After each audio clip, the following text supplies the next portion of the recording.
তখন হযরত মুহাম্মদ সাল্লাল্লাহু আলাইহি ওয়াসাল্লাম এর বয়স ছিল 6 বছর। মক্কার অনেক শিশুদের সাথে সে একদিন খেলা করছিল। সময়টা ছিল বিকাল বেলা, প্রায় সন্ধ্যার কাছাকাছি। মক্কার ওই বাচ্চাগুলোর মধ্যে ছিলেন হযরত মুহাম্মদ সাল্লাল্লাহু আলাইহি ওয়াসাল্লাম। যখন বিকেল শেষ, সন্ধ্যা ঘনিয়ে আসলো, ঠিক ওই সময় একে একে শিশুদের বাবারা আসতে শুরু করলেন সেই প্রাঙ্গণে। এক একজন শিশুকে তার বাবা শূন্যে তুলে ধরে আদর করছেন, আরেকজনের হাত ধরে বাড়ির দিকে হাঁটছেন। তখন মায়ার নবী আর দয়ার নবী হযরত মুহাম্মদ সাল্লাল্লাহু আলাইহি ওয়াসাল্লাম এক পাশে দাঁড়িয়ে অপলক চোখে সেই দৃশ্য দেখছেন। তার ছোট্ট বুকটা এক অনবরত বেদনায় মোচড় দিয়ে উঠল। এই দৃশ্য দেখে তিনি খেলা থামিয়ে দিয়ে গম্ভীর অবস্থায় ধীর পায়ে বাড়ির দিকে রওনা হলেন। হায় আল্লাহ, মনে কি যেন এক অন্যরকম অনুভূতি, এক অন্যরকম বিষণ্ণতা। তার ছোট্ট ছায়াটিও দীর্ঘ হয়ে পথের ধুলোয় যেন মিশে যাচ্ছে। ঘরে ফিরে তিনি দেখলেন তার মমতাময়ী মা আমিনা বসে আছেন ঘরের কোণে। ঘরের একদিকে মাটির প্রদীপের আলোয় তার মুখখানি যেন বিষণ্ণ দেখাচ্ছে। শিশু নবী হযরত মুহাম্মদ সাল্লাল্লাহু আলাইহি ওয়াসাল্লাম তার মায়ের কোলে মাথা রাখলেন। কিছুক্ষণ নীরবতায় বিষণ্ণ হয়ে রইলেন। অনেকক্ষণ পর অবশেষে সেই নীরবতা ভাঙল। ছোট্ট নবী হযরত মুহাম্মদ সাল্লাল্লাহু আলাইহি ওয়াসাল্লাম তার মাকে বললেন, আম্মা জান, আজ খেলার শেষে সবার বাবা এসেছিলেন। একজনের বাবা তাকে কোলে তুলে নিলেন, আরেকজনের বাবা তার জন্য খেজুর নিয়ে এসেছিল। খুব যত্ন করে সেই খেজুর খাওয়ালেন। খেলার শেষে সবাই তার বাবার সাথে আনন্দে উল্লাসে বাড়ি ফিরে গেল। আম্মা জান, আমার বাবা কোথায়? তিনি কেন কোনোদিন আমাকে নিতে আসেন না? আল্লাহ, আমাদের প্রিয় নবী হযরত মুহাম্মদ সাল্লাল্লাহু আলাইহি ওয়াসাল্লাম কতটা আকুতি ও বিনয়ের সাথে বুকে কষ্ট নিয়ে এই কথাগুলো মাকে বললেন। তখন ছোট্ট নবীর কথা শুনে আমিনার বুকটাও কেঁপে উঠল। যে প্রশ্নটি তিনি এতদিন এড়িয়ে গেছেন, আজ সেই প্রশ্নই তার সামনে। তিনি দীর্ঘশ্বাস ফেলে মহানবী হযরত মুহাম্মদ সাল্লাল্লাহু আলাইহি ওয়াসাল্লামের মাথায় হাত বুলালেন, তাকে আদর করে চুম্বন করলেন। মা আমিনার চোখ তখন বেদনায় ছলছল করছিল। তারপর আমিনা শিশু নবীকে বললেন, তোমার বাবা, তিনি তো অনেক দূরের সফরে গেছেন, এমন এক জায়গায় গেছেন যেখান থেকে কেউ আর ফিরে আসে না। বাবা, তিনি আল্লাহর কাছে আছেন। ছোট্ট নবী হযরত মুহাম্মদ সাল্লাল্লাহু আলাইহি ওয়াসাল্লাম এই কথা শুনে মা আমিনাকে বললেন, আল্লাহর কাছে? আচ্ছা আম্মা, তিনি কি আমাদের দেখতে পান? তখন হযরত আমেনা রাদিয়াল্লাহু তাআলা আনহা বললেন, হ্যাঁ বাবা, তিনি আকাশ থেকে আমাদেরকে দেখেন। তোমার বাবা দেখেন তার ছেলে কতটা ভালো, কতটা শান্ত। তিনি তোমাকে অনেক ভালোবাসেন বাবা। শিশু নবী হযরত মুহাম্মদ সাল্লাল্লাহু আলাইহি ওয়াসাল্লাম মায়ের কথা বোঝার চেষ্টা করলেন। তার মনে হলো তার বাবা বুঝি আকাশের কোনো এক তারার মাঝে থাকেন, কিন্তু তার মন তখন মানছিল না। তিনি তার বাবাকে ছুতে চান, তার অস্তিত্ব অনুভব করতে চান। তারপর শিশু নবী হযরত মুহাম্মদ সাল্লাল্লাহু আলাইহি ওয়াসাল্লাম তার মা আমিনাকে বললেন, আম্মা জান, আমি কি কোনোদিন বাবাকে দেখতে পারবো না? আচ্ছা, তার ঘর কোথায়? তিনি কোথায় ঘুমিয়ে থাকেন? ছোট্ট মুহাম্মদের এই কথা শুনে আমিনা আর চোখের পানি ধরে রাখতে পারল না। তিনি মুহাম্মদ সাল্লাল্লাহু আলাইহি ওয়াসাল্লামকে তখন জড়িয়ে ধরলেন। তার বাবার কি হয়েছে, সে কোথায় আছে, তার আকুতিতে তার হৃদয়টা যেন ফেটে যাচ্ছিল। কষ্ট ভরা মন নিয়ে তখন মা আমিনা বললেন, তোমার বাবা আর এই পৃথিবীতে নেই। তুমি জন্মানোর আগেই তিনি আল্লাহর ডাকে সাড়া দিয়ে এই পৃথিবী ছেড়ে চলে গেছেন। শুধু তার শরীরটা ইয়াসরিবের মাটিতে এখনো ঘুমিয়ে আছেন বাবা। ইয়াসরিব শব্দটা শিশু মুহাম্মদের কানে কর্কশ ভাবে বেজে উঠল। তখন নবীজি ভাবলেন, মাটিতে ঘুমিয়ে আছেন? এ কথাটা তিনি পুরোপুরি না বুঝলেও এতটা বুঝলেন যে তার বাবার কোনো একটা চিহ্ন সেখানে আছেন। তার শিশু সুলভ সরলতায় তিনি এক দৃঢ় সিদ্ধান্ত নিলেন। তারপর ছোট্ট মুহাম্মদ সাল্লাল্লাহু আলাইহি ওয়াসাল্লাম তার মা আমিনাকে বললেন, আম্মা জান, আমি বাবার কাছে যাব। তিনি যেখানে ঘুমিয়ে আছেন আমি সেই জায়গাটি দেখতে চাই। তুমি কি আমাকে নিয়ে যাবে? আমিনার বুকের ভেতরটা কেঁপে উঠল। এই দীর্ঘ বিপদ সংকুল পথ পাড়ি দিয়ে ছোট্ট শিশুকে নিয়ে তিনি কিভাবে যাবেন? কিন্তু মুহাম্মদ সাল্লাল্লাহু আলাইহি ওয়াসাল্লামের চোখের দিকে তাকিয়ে তিনি আর না করতে পারলেন না। এই নিষ্পাপ চোখের আকুতি তিনি কিভাবে উপেক্ষা করবেন? তিনি তাকে কিভাবে ফিরিয়ে দেবেন? তিনি ভাবলেন হয়তো এটাই নিয়তি, হয়তো পিতার কবরের মাটি তার হৃদয়ের এই শূন্যতা কিছুটা হলেও শান্ত করে দেবে। তখন আমিনা তার চোখের পানি মুছতে মুছতে হযরত মুহাম্মদ সাল্লাল্লাহু আলাইহি ওয়াসাল্লামকে বললেন, হ্যাঁ আমি তোমাকে নিয়ে যাব, আমরা ইয়াসরি দেব তোমার বাবার কবরের পাশে দাঁড়িয়ে তুমি তার জন্য দোয়া করবে, তিনি তখন অনেক খুশি হবেন। এক দীর্ঘ যাত্রার প্রস্তুতি শুরু হলো, যে যাত্রা এক শিশুর জীবনকে চিরদিনের জন্য বদলে দেবে। পরের দিন ভোরের আলো ফোটার সাথে সাথে মক্কার পরিচিত পথ পেছনে ফেলে 3টি প্রাণের ছোট্ট কাফেলা যাত্রা শুরু হলো। 2টি উট, একটিতে মা আমিনা ও শিশু মুহাম্মদ, অন্যটিতে উম্মে আয়মান রাদিয়াল্লাহু তাআলা আনহা। মরুভূমির বিশালতা ধীরে ধীরে তাদের গ্রাস করতে লাগলো। দীর্ঘ অনেক সময় পর মরুভূমির বুকে রাত নেমে এসেছে। আকাশ জুড়ে লক্ষ কোটি তারা। একটি জায়গায় বিশ্রাম নেওয়ার জন্য উটগুলো তখন থেমেছে। উম্মে আইমান খেজুর আর পানি এগিয়ে দিলেন আমিনার দিকে। এদিকে মুহাম্মদ সাল্লাল্লাহু আলাইহি ওয়াসাল্লাম মা আমিনাকে বললেন, আম্মাজান, বাবা কি ওই তারাগুলোর কোনো একটি থেকে আমাদের দেখছেন? তখন আমিনা হেসে বললেন, হয়তো দেখছেন আর ভাবছেন আমার সাহসী ছেলে কত দীর্ঘ পথ পাড়ি দিয়ে আমাদের কাছে আসছে। জানো তোমার বাবা দেখতে কেমন ছিলেন? তখন মুহাম্মদ সাল্লাল্লাহু আলাইহি ওয়াসাল্লাম বললেন, কেমন ছিলেন আমার আব্বাজান? তারপর হযরত আমিনা রাদিয়াল্লাহু তাআলা আনহু বললেন, তিনি ছিলেন কুরাইশদের মধ্যে সবচেয়ে সুন্দর পুরুষ। তার মুখ থেকে যেন নূর ঝরে পড়ত। তিনি যখন হাসতেন তখন মনে হতো চারপাশে আলোকিত হয়ে গেছে। তিনি খুব দয়ালু ছিলেন, কোনো গরিব দুঃখী মানুষ তার কাছ থেকে খালি হাতে ফিরত না। তখন উম্মে আইমান পাশ থেকে বলে উঠলেন, ঠিক বলেছেন, আব্দুল্লাহর মতো মানুষ হয় না। আমি নিজের চোখে দেখেছি, তিনি নিজের খাবারও অন্যদের দিয়ে দিতেন। মুহাম্মদ, তোমার মাঝে আমি তোমার বাবার সেই ছায়া দেখতে পাই। শিশু মুহাম্মদ মুগ্ধ হয়ে তখন উম্মে আইমান রাদিয়াল্লাহু তাআলা আনহার কথা শুনছিলেন। তার কল্পনার চোখে তিনি তার বাবার এক ছবি আঁকছিলেন। এই গল্পগুলো তার দীর্ঘ যাত্রার কষ্টকে ভুলিয়ে দিচ্ছিল। তিনি এখন আর শুধু একটি কবর দেখতে যাচ্ছেন না, তিনি যাচ্ছেন তার কল্পনার সেই মহান পিতার স্মৃতির চিহ্ন স্পর্শ করতে। অবশেষে দীর্ঘ যাত্রার পথ শেষে তারা পৌঁছালেন ইয়াসরিবে। সবুজ খেজুরের বাগান আর শান্ত পরিবেশ তাদের স্বাগত জানালো। বনু নাজ্জার গোত্রের মায়ের আত্মীয়দের বাড়িতে তারা উঠলেন। সেখানে 1 মাস যেন স্বপ্নের মতো কেটে গেল। ছোট্ট মুহাম্মদ সাল্লাল্লাহু আলাইহি ওয়াসাল্লাম সমবয়সী মামাতো ভাইদের সাথে খেজুর বাগানে দৌড়ে বেড়াতেন। তিনি খেজুরের বাগানে সারাদিন তাদের সাথে খেলা করতেন। এইভাবেই যেন তাদের দিনগুলো তাড়াতাড়ি কেটে গেল। জীবনের প্রথমবারের মতো তিনি এক পরিপূর্ণ পরিবারের স্নেহ পেলেন। একদিন সকালে আমিনা তার ছোট্ট মুহাম্মদ সাল্লাল্লাহু আলাইহি ওয়াসাল্লামের হাত ধরে বললেন, মুহাম্মদ, আজ প্রস্তুত হও, আজ আমরা তোমার বাবার কাছে যাব। ছোট্ট মুহাম্মদ সাল্লাল্লাহু আলাইহি ওয়াসাল্লামের বুকের ভেতরটা অজানা এক উত্তেজনায় কেঁপে উঠল।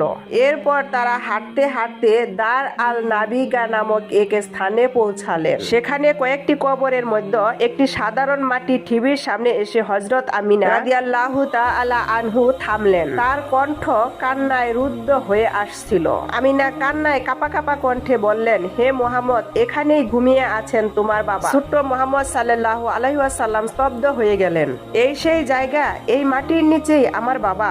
তিনি কবরের দিকে 1 পা 2 পা করে এগিয়ে গেলেন, তারপর মাটিতে বসে পড়লেন। তার ছোট্ট হাত দিয়ে তিনি কবরের মাটি স্পর্শ করলেন। জন্মের পর এই প্রথম তিনি বাবাকে স্পর্শ করলেন, যদিও সেই স্পর্শ ছিল শীতল মাটির মাধ্যমে। তার ভেতরে থাকা সব কষ্ট, সব অভিমান যেন বাঁধ ভাঙা বন্যার মতো বেরিয়ে এলো। তিনি হাউমাউ করে কেঁদে উঠলেন। ছোট্ট মুহাম্মদ সাল্লাল্লাহু আলাইহি ওয়াসাল্লাম কাঁদতে কাঁদতে তখন তার বাবাকে বললেন, বাবা, আমি এসেছি, আপনার মুহাম্মদ এসেছে। আপনি কেন কথা বলছেন না? শুধু একবার আমার সাথে কথা বলুন। তার কান্নায় আকাশ বাতাস তখন ভারী হয়ে উঠল। মা আমিনা ও উম্মে আইমান তখন তাকে জড়িয়ে ধরে কাঁদতে লাগলো। সেদিনের সেই দৃশ্য ছিল মহাকালীর এক করুণতম অধ্যায়। এক পুত্র তার না দেখা পিতাকে খুঁজে পেয়েছিল এক নীরব মাটির স্তূপে। বাবার সাথে সাক্ষাৎ শেষে ইয়াসরিব থেকে তখন ফিরার পালা। ছোট্ট মুহাম্মদ সাল্লাল্লাহু আলাইহি ওয়াসাল্লাম অনেকটাই শান্ত ছিলেন, কিন্তু তার চোখে এক গভীর বিষণ্ণতা। তার মনে হচ্ছিল তিনি তার বাবার একটি অংশকে ইয়াসরিবে রেখে যাচ্ছেন। তাদের কাফেলা তখন আবারও চলতে শুরু করলো। মরুভূমির বুকে মক্কা আর মদিনার মধ্যবর্তী এক জায়গায় এসে সফরের ক্লান্তি আর মনের বোঝায় আমিনা হঠাৎ অসুস্থ হয়ে পড়লেন। তার শরীর তখন জ্বরে পুড়ে যাচ্ছে।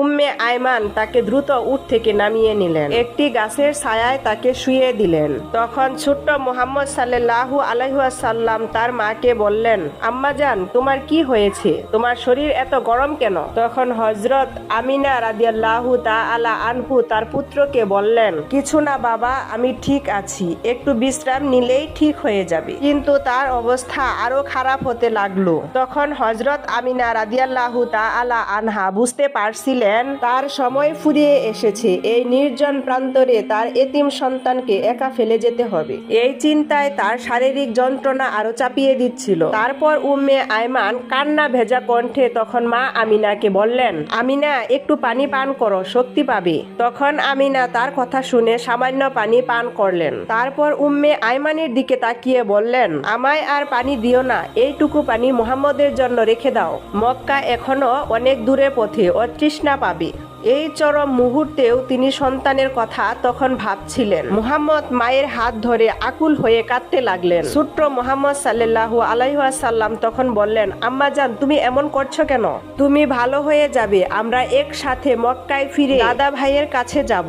আমিনা তার দুর্বল হাত দিয়ে মুহাম্মদের গাল স্পর্শ করলেন। তার ঠোঁটের কোণে এক বেদনা বিধুর হাসি ফুটে উঠল।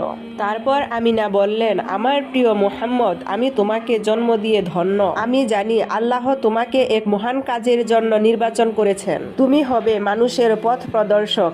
আমি তোমাকে সেই আল্লাহর কাছে সঁপে দিলাম, যিনি চিরজীবী, যিনি কখনোই মৃত্যুবরণ করেন না। কথাগুলো বলতে বলতে তার মাথাটা এক পাশে ঢলে পড়ল। তারপর চোখ দুটি স্থির হয়ে গেল। তার মা আর দুনিয়াতে নেই। ছোট্ট মুহাম্মদ সাল্লাল্লাহু আলাইহি ওয়াসাল্লাম তখন কান্না ভেজা কণ্ঠে বললেন, আম্মাজান উঠো, কথা বলো।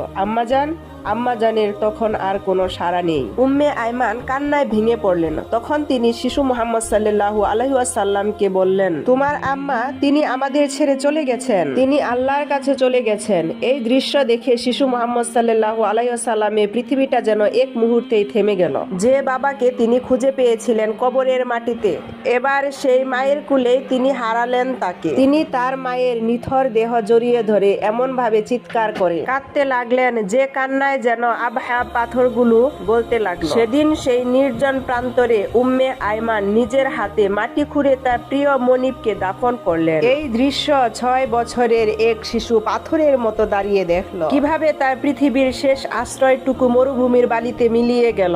ফেরার পথে একটি উট খালি, সেই খালি উটটির জন্য এক জীবন্ত শূন্যতার প্রতীক। যে শিশুটি মায়ের হাত ধরে পিতাকে খুঁজতে গিয়েছিল, সে আজ ফিরছে মা বাবা দুজনকেই হারিয়ে। হায় আল্লাহ, শিশু নবীর মন তখন কতটা বিষণ্ণ ছিল। সেই দৃশ্য মনে পড়লে আজও প্রত্যেক মানুষের হৃদয়ে যেন কেঁপে উঠে। শিশু নবী হযরত মুহাম্মদ সাল্লাল্লাহু আলাইহি ওয়াসাল্লামের চোখের পানি তখন শুকিয়ে গেছে, কিন্তু তার হৃদয়ে যে রক্তক্ষরণ শুরু হয়েছে তা কোনোদিনও থামার নয়।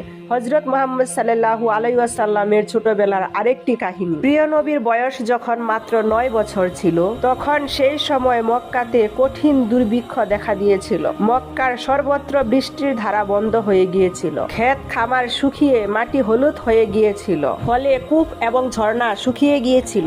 তাই মানুষ দূর দূরান্ত থেকে জল খুঁজে আনত, কিন্তু তাও এক সময় শেষ হয়ে যাচ্ছিল। যখন এই দুর্ভিক্ষ দীর্ঘস্থায়ী হলো, তখন কুরাইশদের সর্দাররা একে অপরের সাথে আলোচনায় বসলো। একজন বলল, এখন আমাদের সবাইকে মিলে কোনো সিদ্ধান্ত নিতে হবে। যদি কিছু একটা না করি তাহলে আমাদের ঘর বাঁচবে না, আমাদের সন্তান এবং আমাদের পশু সবকিছুই মারা যাবে। তার কথা শুনে সকলেই পরামর্শ করলো এবং পুরনো প্রথা অনুযায়ী পদক্ষেপ নিল। তখন অপর একজন বলল, তাহলে একটা বড় পাত্র নিয়ে এসো, তাতে পশুর রক্ত রেখে আমাদের হাত ডুবিয়ে শপথ নিই যাতে আমাদের সমস্যা দূর হয়ে যায়। তারপর একটি বড় পাত্র আনা হলো এবং তাতে রক্ত ভরা হলো। তারপর এক এক করে কুরাইশদের বড় বড় সর্দাররা এগিয়ে এলো। সবাই তাদের হাত রক্তে ডুবিয়ে বলতে লাগলো, মক্কায় বৃষ্টি হচ্ছে না, আমাদের শিশুরা মারা যাচ্ছে, আমাদের পশু শেষ হয়ে যাচ্ছে। আজ আমরা শপথ করছি যে আজ রাতে আমরা সবাই কাবার কাছে যাব এবং আমরা কাবার দেওয়াল ধরে দাঁড়িয়ে থাকব ও দোয়া করব। ততক্ষণ দোয়া করতে থাকব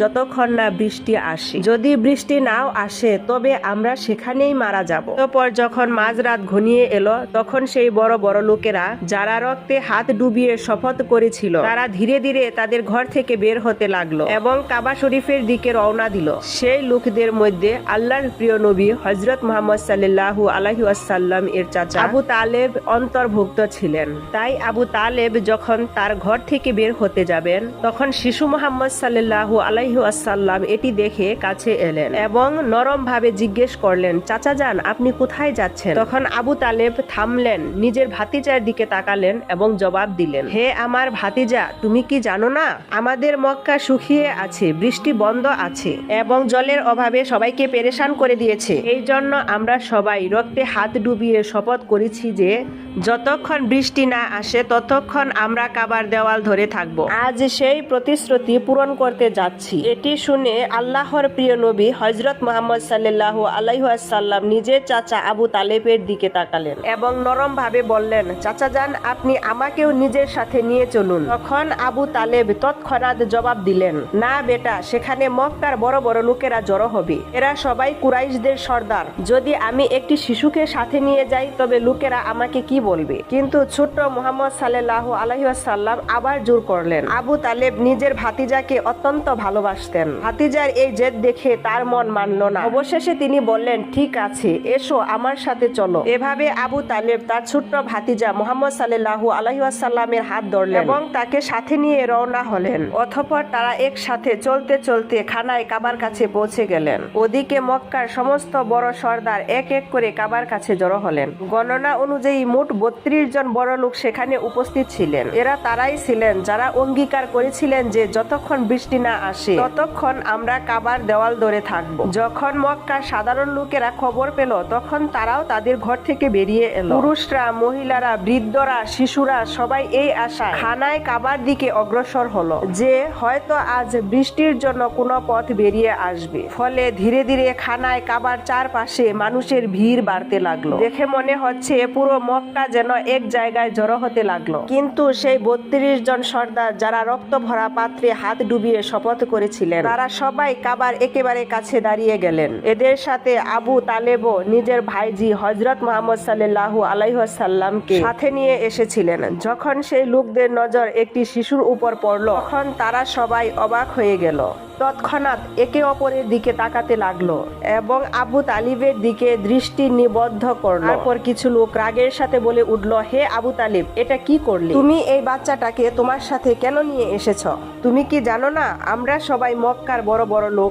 এই বাচ্চাটার এখানে কোনো কাজ নেই। আবু তালেব এই কথা শুনে নিজের ভাইপুর দিকে তাকালেন এবং নরম সুরে বললেন, হে আমার ভাইপু, যাও পিছনে গিয়ে বসো। আল্লাহর প্রিয় নবী হযরত মুহাম্মদ সাল্লাল্লাহু আলাইহি ওয়াসাল্লাম সঙ্গে সঙ্গে পিছনে চলে গেলেন এবং মজমার পিছনে গিয়ে বসে পড়লেন এবং সেই 32 জন সর্দার এগিয়ে এলেন এবং সবাই কাবাগরের দেওয়াল শক্ত করে ধরলেন। তারপর একসাথে উচ্চ সুরে ডাকাডাকি করতে লাগলেন, হে কাবাকে সৃষ্টিকারী আল্লাহ, আমাদের উপর পানি বর্ষণ করুন, বৃষ্টি দান করো। সবাই কাঁদতে কাঁদতে দোয়া করতে লাগলেন, কিন্তু আকাশে কোনো মেঘ নেই। এভাবে দোয়া করতে করতে পুরো রাত কেটে গেল, কিন্তু কোনো কাজ হলো না। অতঃপর যখন সকাল হলো তখনও আকাশে কোনো বৃষ্টির চিহ্ন ছিল না। জমিন তেমনি শুকনো রইল, মেঘ এলো না এবং বৃষ্টি হলো না। সূর্য আস্তে আস্তে উপরে উঠে এলো, তাই সূর্যের তাপ বাড়তে শুরু করেছিল এবং তার তাপ মক্কার প্রতিটি কোণকে ঝলসে দিচ্ছিল। সেই লোকেরা যারা রাতভর বৃষ্টির জন্য ফরিয়াদ করছিল, দিন হওয়ার পরেও তারা কাবাগরের দেওয়াল ধরে দাঁড়িয়ে রইল এবং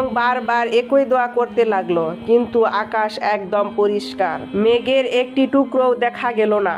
এই তীব্র রোদে সেই 32 জন লোক ঘামে ভিজে গিয়েছিল। তাদের মধ্যে অনেকের শরীর টলমল করতে লাগলো, কেউ কেউ মাথা ঘুরে মাটিতে পড়ে যেতে লাগলো, কিন্তু তবু তারা তাদের নিজেদের জেদে অটল রইল এবং বৃষ্টি চাইতে লাগলো। এমন সময় হঠাৎ আবু তালেব অনুভব করলেন যে কেউ তার কাপড় পিছন থেকে টানছে। তাই তিনি যখন ঘুরে দেখলেন তখন দেখলেন তার ভাইপু 9 বছরের হযরত মুহাম্মদ সাল্লাল্লাহু আলাইহি ওয়াসাল্লাম দাঁড়িয়ে ছিলেন। এই দৃশ্য দেখে আবু তালেবের মুখ কঠোর হয়ে গেল।